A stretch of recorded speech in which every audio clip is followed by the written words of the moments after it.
पाथर्डी तालुक्यातील कोरडगाव येथे वारंवार होणाऱ्या वीज खंडित समस्येमुळे ग्रामस्थांचा संयम सुटला असून या गंभीर प्रश्नावर नागरिकांनी तीव्र आंदोलन छेडला।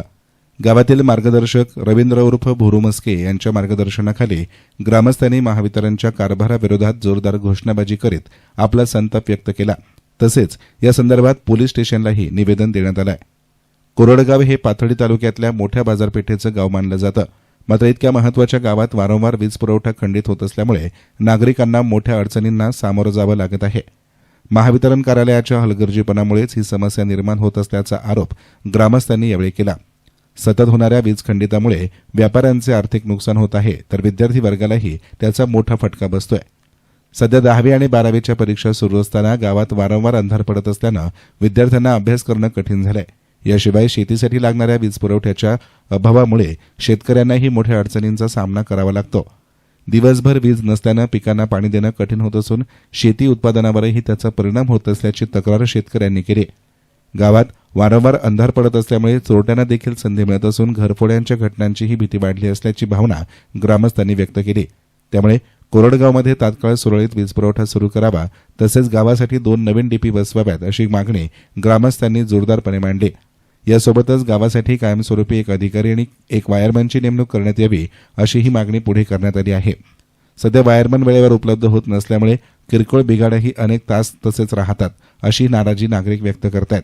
महावितरण प्रशासनानं तात्काळ या प्रश्नाकडे लक्ष द्यावं, अन्यथा मंगळवार दिनांक 17 मार्च 2026 रोजी कोरडगाव येथे रास्ता रोको आंदोलन छेडण्यात येईल असा इशारा ग्रामस्थांनी यापूर्वीच दिला होता।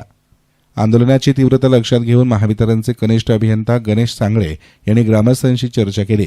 यावेळी 2 ते 3 दिवसात सर्व प्रश्न मार्गी लावण्याचं आश्वासन त्यांनी दिले।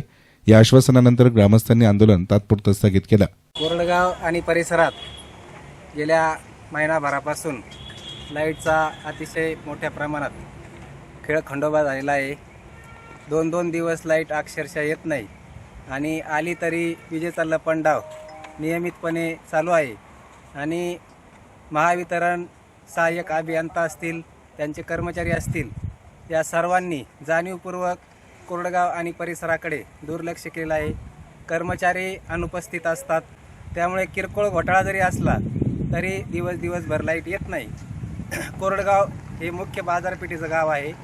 अनेक व्यावसायिक, छोटे मोठे व्यावसायिक यांचा दररोजचं दैनंदिन कामकाज हे विजेवर चालणार आहे आणि कोरडगावमध्ये वसुली मोठ्या प्रमाणात आहे, तरी पण जाणीवपूर्वक टाळाटाळ महावितरणचे कर्मचारी करतात। किरकोळ कामासाठी एक दिवसभर लाईट नसते आणि कोरडगावमध्ये जे डीपी आहेत त्या कमी प्रमाणात आहेत, म्हणून अतिरिक्त डीपीची मागणी आम्ही मागच्या 2-3 महिन्यापूर्वी कोरडगावमध्ये जे रास्ता रोको आंदोलन केलं होतं त्यामध्ये सहाय्यक अभियंता सांगळे साहेब असतील, जाधव साहेब असतील यांनी लेखी आश्वासन त्यावेळेस दिलं होतं की कोरडगावला नवीन तात्काळ 2 डीपी मंजुरी करून देऊ, परंतु त्याचाही अद्याप पाठपुरावा त्यांनी केलेला नाही।